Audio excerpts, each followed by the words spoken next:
Hello, welcome. I'm Paul Corrigan. I'm here with Dr. Sherry Linkon, Professor of English and Director of the Writing Program at Georgetown University, and author of Literary Learning, Teaching the English Major, which I put on a short list of the top books on teaching literature, and which we're going to talk about today. Sherry, thanks for chatting with me. Thanks for inviting me. This should be fun. In your book, to jump right in, it seems to me that you are holding two truths in tension. The one truth is that literary thinking, in all the fullness and complexity that we want to practice it and that we would hope for our students to practice, is irreducible. It's expansive. And then the other truth is that if we want our students to learn it, we have to reduce it. And if we let go of the first truth, we sacrifice the discipline. And if we let go of the second truth, we sacrifice, well, not our students, but maybe their learning. Mm-hmm. Tell me about forging this middle way that I think you do in your book. Yeah. Well, so I would start by saying that I think that some sense that paradox exists probably applies in every discipline. And because it's partially about the nature of expertise. And if you're an expert in something, your knowledge of it is because it's already kind of packaged within your brain, sort of organized and structured to the point that you're not even conscious of it. It probably has some of that, unencompassable feel, no matter what discipline you're in. But then you add to that the challenge of literary studies, which is even more that way. I think because we don't really have a well-defined single method or single theory, and we are constantly developing them and testing them, and as a discipline, we allow so much. So it's a problem that is inherent in our field. And the only way to get through it, and again, this would be true for any field, but it's definitely true for literary studies, is to be overt about how we are pinning it down. That is, to make it visible to our students. That probably means also making visible to our students that what we're going to do in this course in this semester is one way of doing it, but that it also connects with other ways of doing it. Now, one of the things I found when I did interviews with students that surprised me, though I suppose it probably shouldn't have, was students saying to me that they basically understood all of the courses they were taking in the major as a series of largely unrelated episodes. So it's like an anthology TV series. You watch this week, you get one story. You watch next week, you get an entirely different story. And they exist together only because they're stories, or only because they're stories about some broad theme in the background. And I think we have to do a better job of helping our students see the connections between them, even as we acknowledge that, here's the Sherry Linkon version of this, and here's the Paul Corrigan version of this, and they're similar, but they're not quite the same.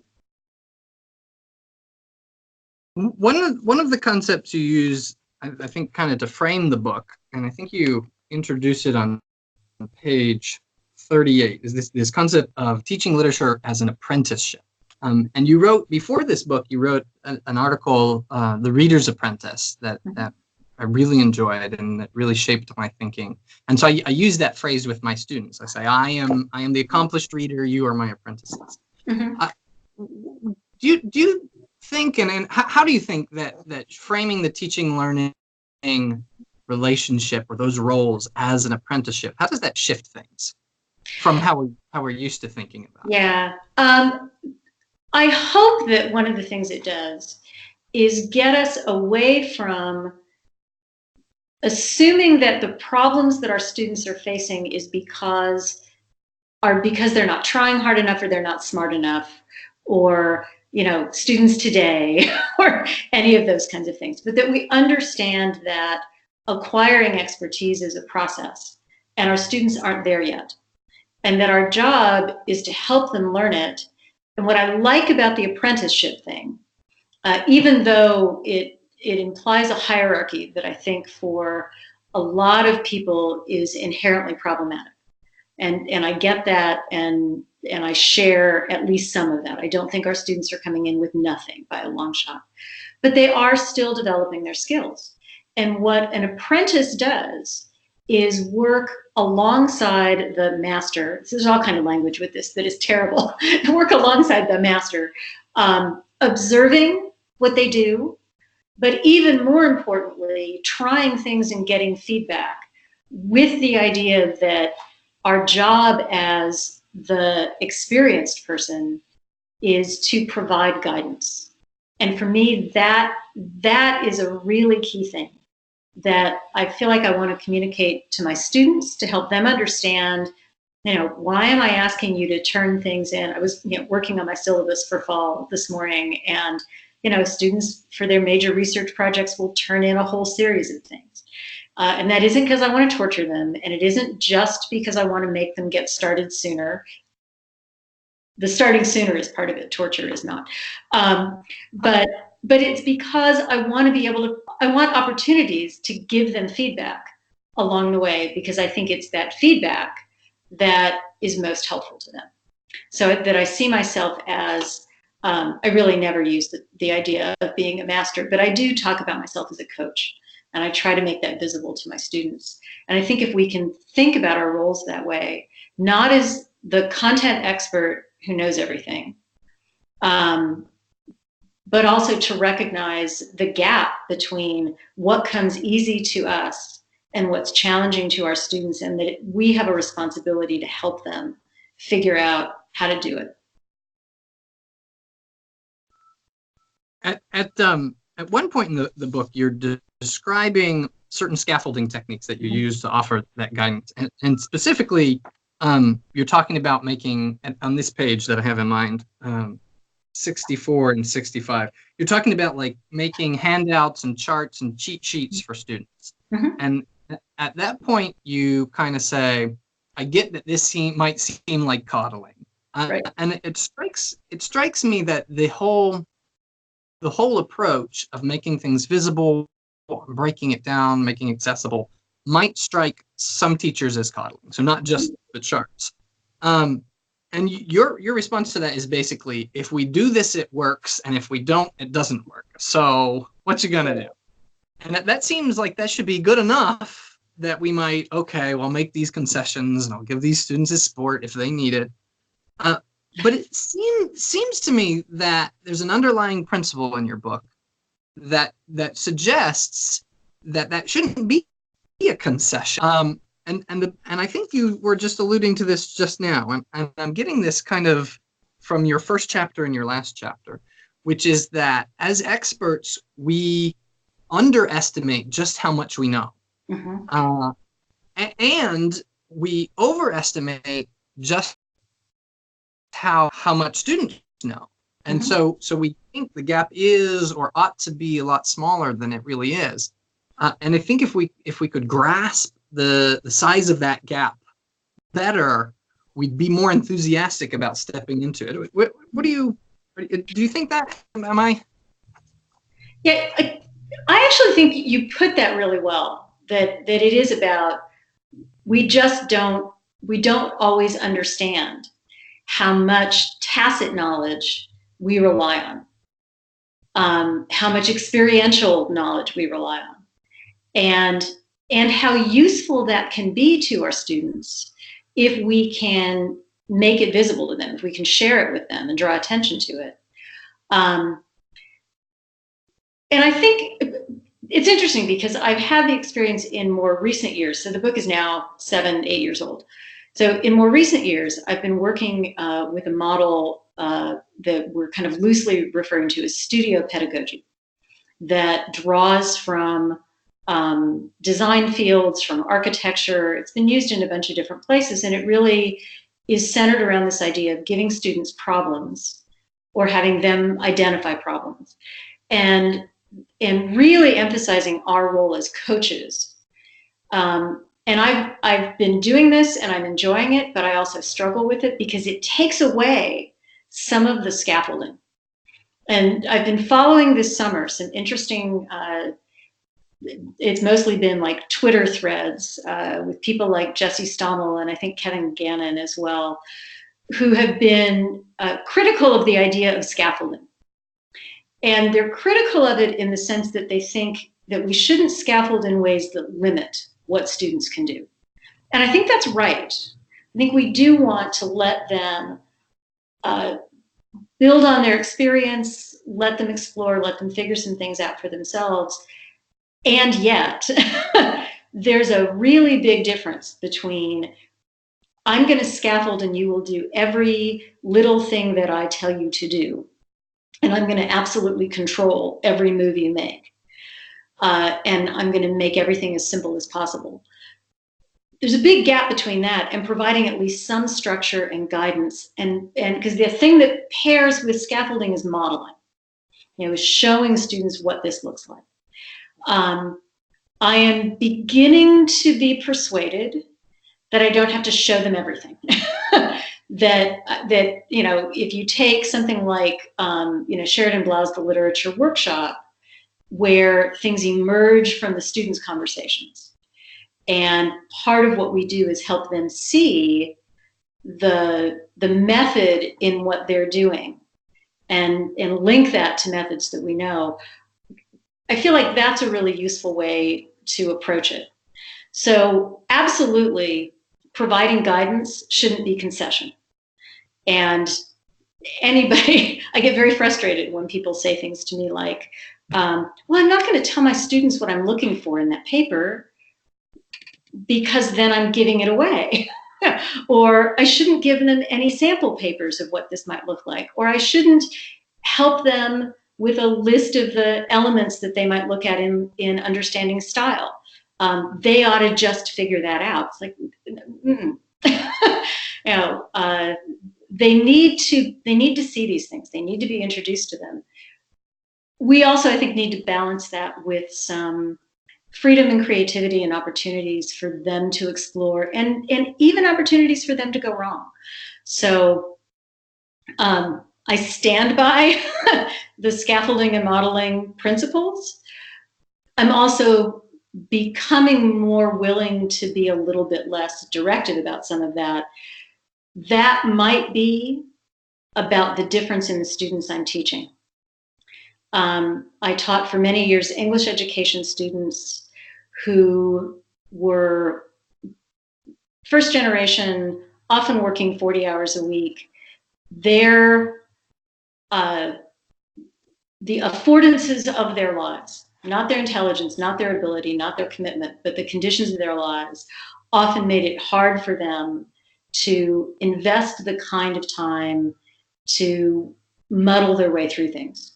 They often needed more guidance. And because they were going to be teachers, this is something that doesn't, I think, come out in the book, but I was looking back over some of it this morning and thinking, oh yeah, I just didn't talk about that part of who they were. And the fact that part of what I was very conscious of is helping them sort of see the nuts and bolts that was part of my teaching. I'm working now with students who often have a little bit more time and who are coming to me from courses where they have had a little bit more overt instruction in some of this. So I feel sometimes like I can give them a little bit more space to play and to make errors and then come in and do the coaching and the scaffolding. It's a little more back and forth. That comment anticipates my next question, I think, in a little bit. Of those two truths, that it is irreducible and we need to reduce it some. Mm-hmm. In your book, I think just the way you described, you focus most on that second half in terms of the practical strategies you offer. Here's an assignment, here's an activity to help students get this piece or these nuts and bolts. But I'm wondering if you have, you said just now, giving them space for creativity and error. But I'm wondering if you have ideas for activities that help students understand better the expansiveness of this. So almost methods to help them see the limits of methodization. Yeah. um, it's funny because that was exactly the problem I was wrestling with this morning, working on the instructions for the major assignment in my class.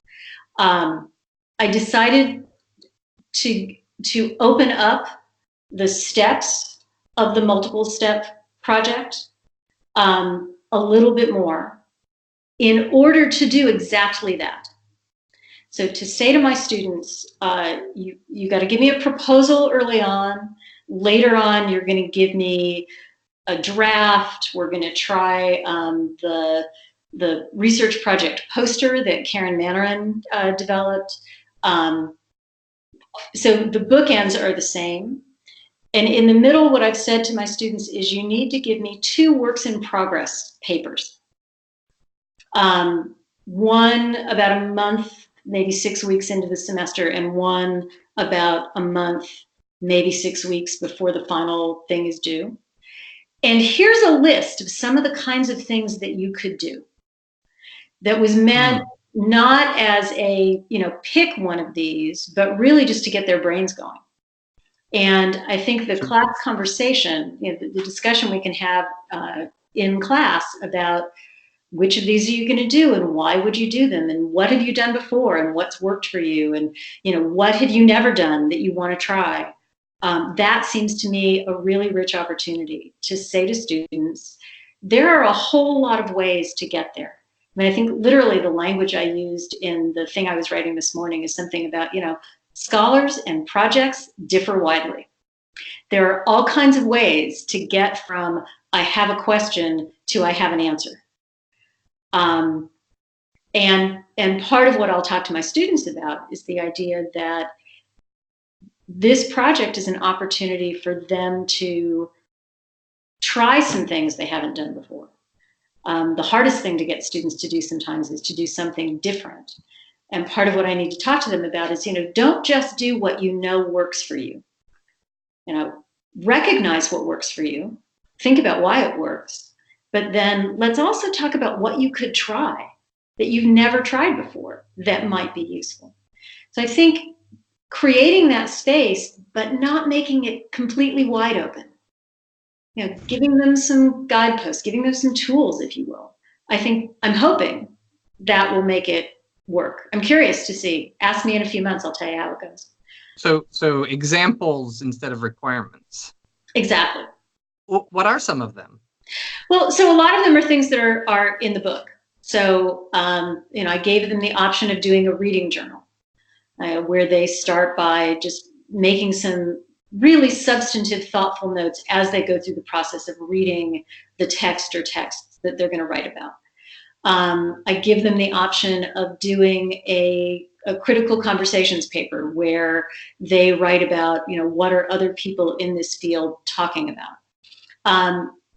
I'm giving them the option at the end of the semester to do a public-facing digital project or an academic paper. And for both, I say one of your options for an in-between thing is a genre analysis, where you kind of do some thinking about who am I writing for? How are they going to encounter this? What can I assume that they know? Where are they coming from? What are the conventions of this form? Just to kind of think strategically about what they want to do. I've been doing an assignment like that with my graduate public humanities course, and it's worked really well because it just makes them stop for a minute and get out of, I want to make this thing because I think it would be really cool, to, here's what my thing has to be like if it's going to accomplish what I want it to accomplish. So those are some of the examples that I gave them. There were a few more. And I say very clearly in there, if there's something else you want to try, if you have another idea, let's talk. So we'll see what they do. I want to hear about it. Then I like that. Yeah. On the last 2 pages of your book, you kind of close with a section on research that makes a difference. And essentially you say, as a literary scholar, assuming your literary research is important to you, but you confess this will make a difference to a dozen people, 100 if I'm lucky, or if it's hundreds if it's like really influential. But that your pedagogical research kind of immediately impacts all of your students because it helps you be a better teacher. And then it's almost, if anybody reads it, that's a bonus because it'll help theirs as well. But just the idea that pedagogical scholarship makes more of a difference perhaps than a lot of our disciplinary scholarship. So I wanted to say, with that in mind, first, that just how much your work has shaped me, and so there's an anecdotal evidence for your point in a personal. Always good to know. But then my question is, would you say that all teachers ought to be doing pedagogical research too, or is that too far? I think it's too far only in this sense. As researchers, we all ought to do the research that feels meaningful to us. And meaningful can mean a lot of things.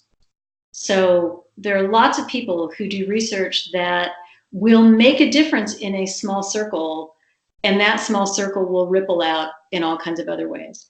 And there are people who do research because it really matters to them. And a huge range of things. So the measure of what people should do isn't just how many people it will reach and how big a difference it will make. But it's also that the mindset, the temperament, the curiosity, all of the dispositions and habits of mind, the same kinds of language I use at the start of the book, for research on pedagogy are a little bit different than for literary research. And I think it only is going to make a difference if you have a passion for it. That's true for all research. So, there's a way of talking about this that I think has emerged within scholarship of teaching and learning circles that I like a lot, which is the distinction between scholarly teaching, which says your teaching ought to be informed by some of the research on teaching and learning. Everybody teaching ought to have some notion of things like how expertise can be a problem, and the idea that some of what they're seeing with their students is not about their students' failures, but is about the fact that we're assuming capabilities and preparation that they simply may not have, and that we need to know who our students are and what they are really ready to do. Everybody ought to know that. Whether or not you then turn around and ask critical questions and gather evidence and analyze it and write it up, those are two different things, and there's a big continuum between them. And I say that as somebody who is not actively doing research on my students' learning right now. So I did it for a long time, written a bunch of articles, but at the moment, that's just not where my engagement is. I'm doing some writing about teaching and learning, but not doing the kind of research that I actually write about in this book. But if you take that, scholarly teaching over here, full on original research on my students' learning over here, really wide range of possibilities and all kinds of space to work in there. What I want is simply for some people to be doing the really in-depth research, and for most people to be at least paying attention to what the research says. Oh, once again, your answer anticipates what I wanted to ask you about next, which is that your book engages to a lot greater degree than a lot of literary pedagogy, probably most literary pedagogy, scholarship on teaching and learning outside of literary studies. So I'm curious, you make use of concepts like we've mentioned already, scaffolding and cognitive apprenticeship and making knowledge visible. So how did you come into making use of that bigger conversation? And do you have any guesses why more folks don't in literary? So I think the answer to the second question is actually pretty easy, which is most people don't have occasion to stumble upon that stuff. They're not having conversations either with even their colleagues within their own department, much less colleagues outside of their departments. I got there partially early on through an interest in pedagogy, and there wasn't much in literary pedagogy, so I had to go elsewhere. So I had to be reading feminist pedagogy. I had to be reading critical pedagogy, and those are the things that got me started. But then the truth is that I was really transformed by the experience of being a Carnegie Scholar, not just because the folks at the Carnegie Foundation for the Advancement of Teaching said you have to do a research project and it has to ask serious questions and actually look at evidence. But they put me in rooms over and over and over again with people who are coming from other fields, and they handed me things to read. and even within my own field, the other thing I credit with a lot of this is having come in contact, so to speak, with Randy Bass. I laugh because I actually first met him online on one of the early Teaching with Technology websites about teaching American literature with technology. But Randy was also a Carnegie Scholar, so I got to know him a little more there. And then we were part of the Visible Knowledge Project in the early 2000s. And I was part of the planning and leadership team for that. So I was in a lot of conversations. And the combination of all of those things and the people I met at the teaching center that Randy created at Georgetown, all of that exposed me to things that I would never have found on my own. And really, even some of the things within my field that I didn't know existed until I had a conversation with Randy. And then with somebody else who was working in that field, and then with somebody else. It's why, as scholars, we belong to communities. This notion of community of practice. The same thing is true, I bet, for most of us in our disciplinary research. How much of what anybody reads when they're studying, Shakespeare or Sylvia Plath or whatever is about having had a conversation with somebody else who did that, or somebody who did something similar to it. You got to join that conversation. It's part of why I think the scholarly teaching model is so important, that I think there's so many ideas about what facilitates learning.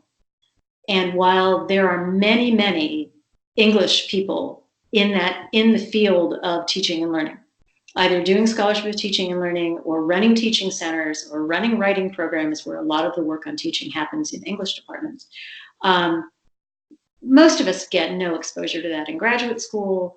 We hear about it only minimally within our departments. And there's so much out there, and so much of it is so interesting. And, you don't have to go be a researcher, just know that that stuff is there. It's part of why I hope that, books like mine and Karen Manarin's and, the book you're writing and the work that Nancy Chick has done and other people, I'm always excited when I hear that there's a group of faculty in an English department somewhere who are reading it. The thing that made me happiest when literary learning came out was that I started getting emails from people who said, "Oh, our department is going to read this together this year." Oh, nice. Wow. That, you want to think that your research might make a difference?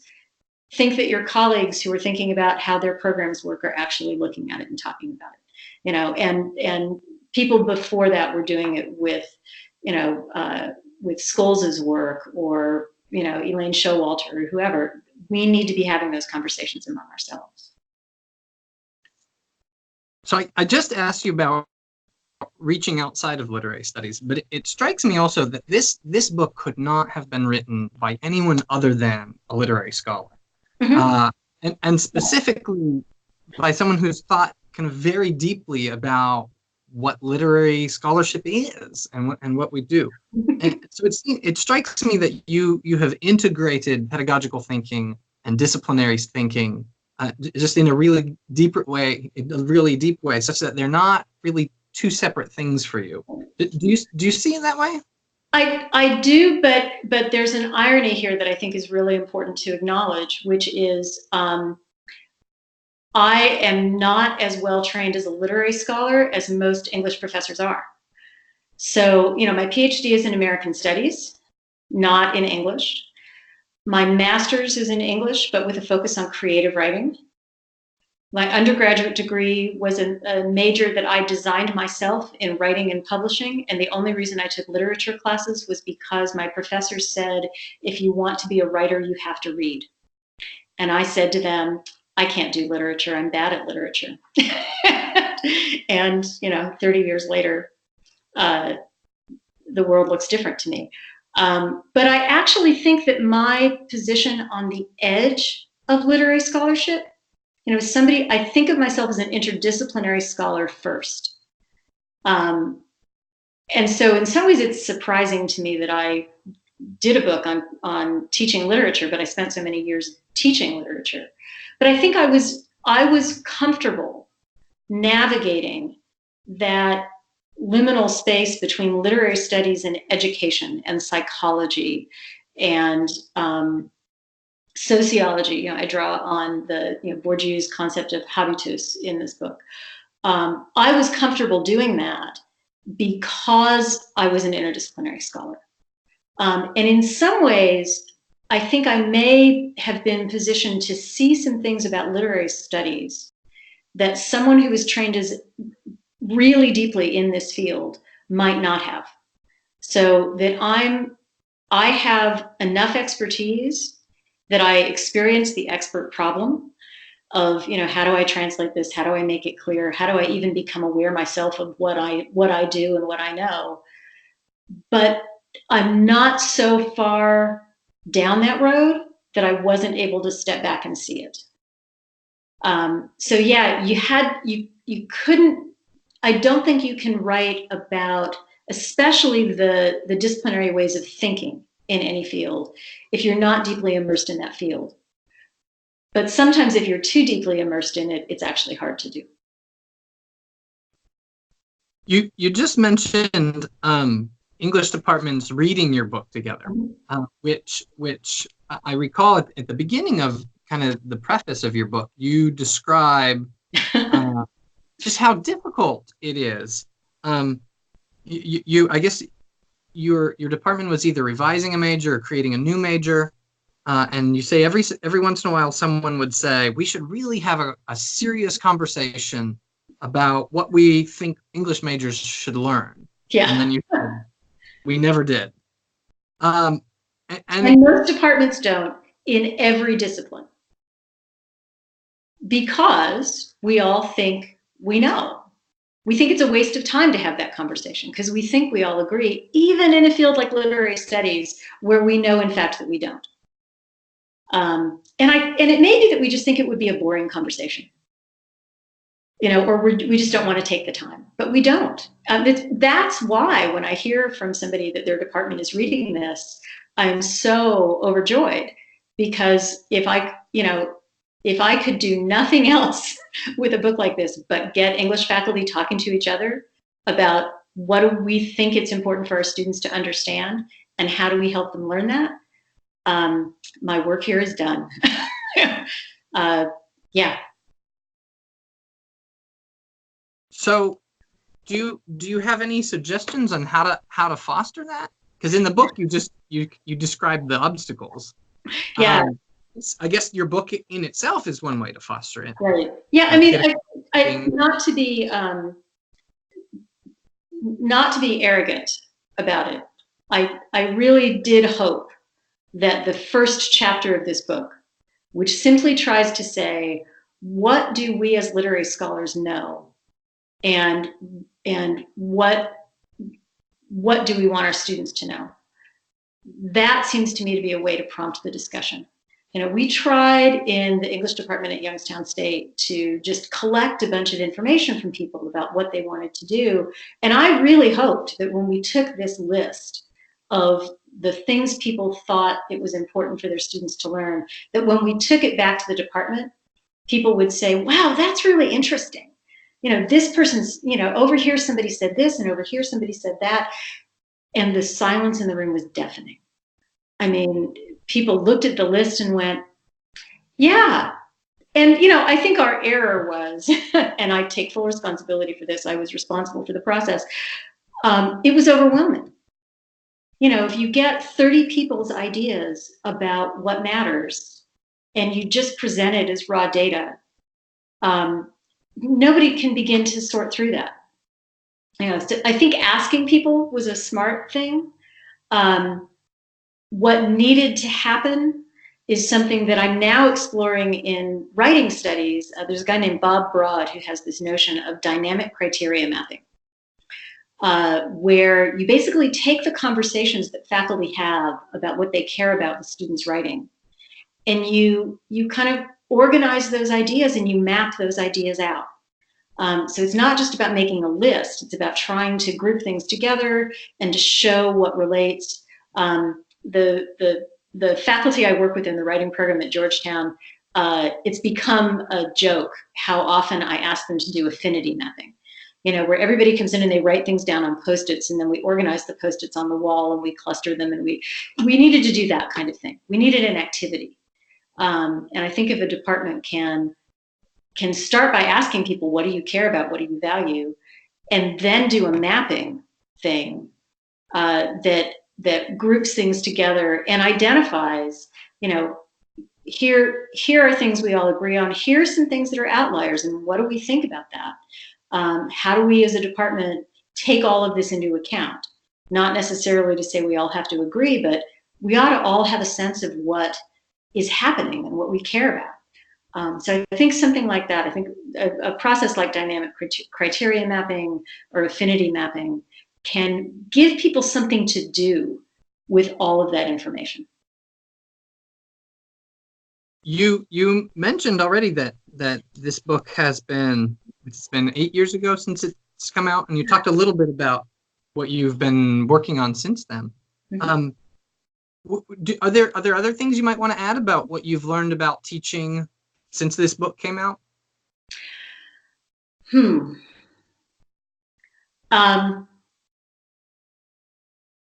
I think I would just cycle back to this whole notion of studio pedagogy, which is centered around a kind of learning by doing, which is something that I think is in this book. And I think a lot of the scaffolding and even some of the modeling work is really about saying students have to do this themselves. You know, we can't just stand up there and tell them about it and show them what it looks like when it's done. We have to help them see that process. And they learn by actually doing it. That remains a constant throughout. Studio pedagogy, I think, is teaching me a couple of things that get added onto that I'm finding really useful. One is the notion of being less concerned about giving students a whole lot of instruction and options and tools before they start, and having a little more faith that part of learning by doing is playing around and just seeing what happens. And then my job is to shape it, to highlight things, to help students see. So in some ways, to let students model for themselves. You know, not to never show them how I would do it, but to let them do it and then to say, let's look at what you just did there. How did that work? Notice this kind of connection that you made.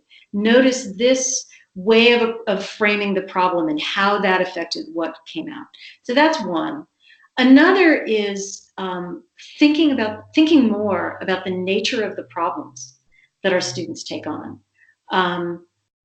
I've become increasingly committed, and part of it just has to do with the kinds of courses I teach, but some of it has to do with the state of our field. Increasingly committed to having students think about the work they're doing in literary studies as not ending in a scholarly analysis that they're giving to me and that no one else is going to read.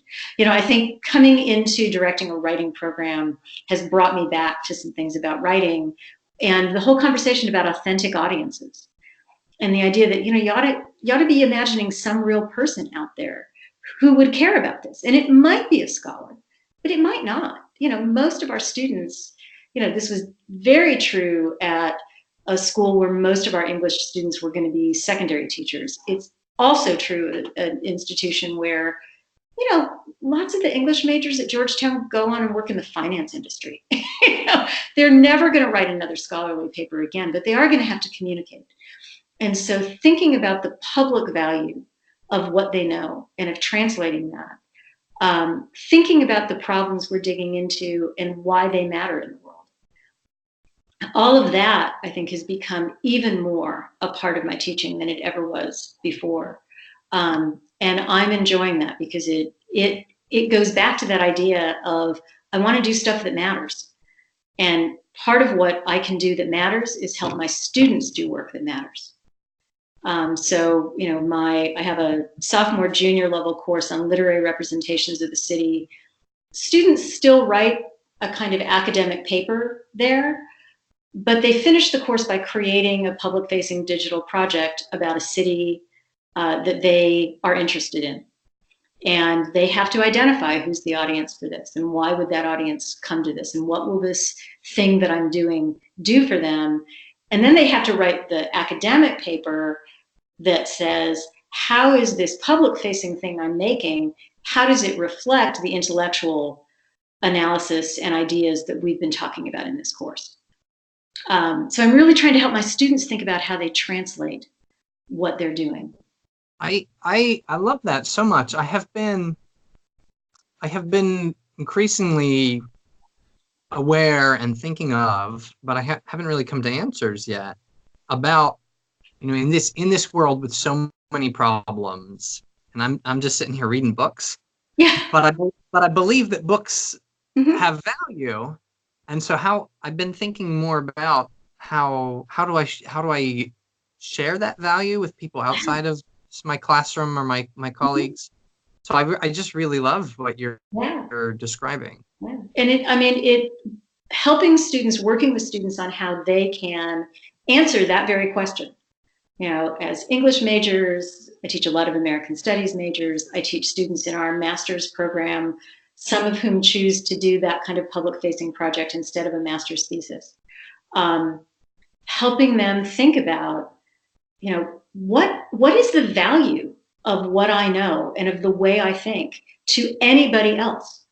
Why does it matter in the world? And they're doing, so in my master's level capstone course last fall, I had a student who he's the son of his mother. His parents had a very abusive relationship. His mother is a survivor of abuse. He is a survivor of abuse. His project was to create an online, kind of like an online reading group, reading space for survivors of abuse to read novels together and talk about how they helped them think about their stories and their experiences, and to share their stories and to suggest other books. And it's like, that's, so he was taking what he had learned in literary studies and applying it to a very real, very concrete problem. I've had students do, we spent a semester learning about cities. They're now creating travel guides, or they're now creating soundscapes. I had a student a few years ago who tried to do a project about Philadelphia and what Philadelphia sounded like. And he said, what I want is just for people to pay attention to the world around them. So it can be everything from, let me help people address a real kind of crisis in their lives, to I just want to help people see the world differently. But it's about that idea of why does it matter, which I really think can help our students think about why their own studies matter to them. Even as it gives them practical communication skills that writing another research paper isn't necessarily going to give them. Some of our students really need that. Some of them are going on to graduate school. Some of my master's students are going on to PhD programs. But most of them don't. And what we say is that be an English major, you learn how to think critically and how to communicate.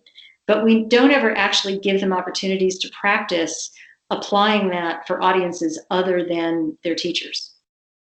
I want them to have that experience. And one last thing, there's a writing studies guy named Irv Peckham who had this piece from years and years ago where he said, don't give your students assignments for papers that you're not going to want to read. And I tell you, the public-facing digital projects, those are fun. I have a good time. And, I've been teaching for more than 35 years.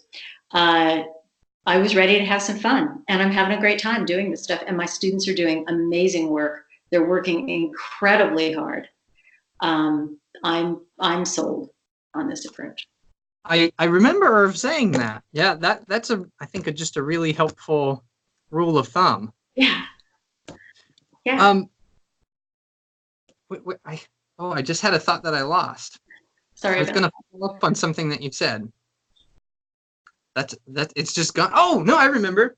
So you described how not all of our students are going to graduate school, and so therefore, for most of our students, it's all the more important that they find ways in which this matters outside of traditional academic discourse. But I almost think like it matters even more, or just as much, for people who are going to go on, because what a waste is it to spend a decade developing these just very powerful ways of reading to only ever use that in conversation with a few other people. So see, it seems like those who are going to go on also need these tools for, so Toni Morrison has, of course, just passed on to the other side. And one of the quotes that people are sharing in memory of her is the function of freedom or power is to free somebody else, to empower someone else. Yes. So the function of developing these deep reading skills, these literary reading skills, needs to be to share that. That's right. Well, and most people who are going on into PhD programs have at least the goal. Whether reality will let this happen or not is another question, but they have the goal of becoming both scholars and teachers. And I think that the more public-facing projects, one of the common versions of that my students create all the time are course syllabi, anthologies, tools. So one of the students in my class last fall created a set of online games to help high school students understand how literary analogies work. And she said, look, I want to be a teacher, and this is the kind of tool I would like to have. So that opportunity to think about that, as well as to think about why does the work I'm doing matter to the world at large, I think is really crucial. And I think, I would love to see more of us as literary scholars, as academics generally, take seriously our jobs as public scholars. Starting to teach in this way is one way to do that. It gets us thinking about that. And if we teach our students how to do it, they're that much more prepared to think about their work having import in the world, having significance for their students, but also for other readers and other audiences. I love that. And I've had such a good time talking with you. Thank you. This was fun. I have just one more question, which is that is there anything else you want to share that I haven't asked you about? Actually, no, you did a really good job. I feel like we covered a lot of territory, from, sort of core ideas to the book to, what's going on now to this sort of public project-oriented turn. So now I always tell my students when they're doing interviewing to end with that question, but I actually don't have anything more to add. Because I always tell them, you're going to get the best stuff when in those last 5 minutes when you ask that, but I actually don't have any good stuff to add. Well, you certainly have shared a lot of good stuff already. So thank you so much. Great. Thank you, Paul. I really appreciate this. This was fun. All right. So long. All right. We'll see you online.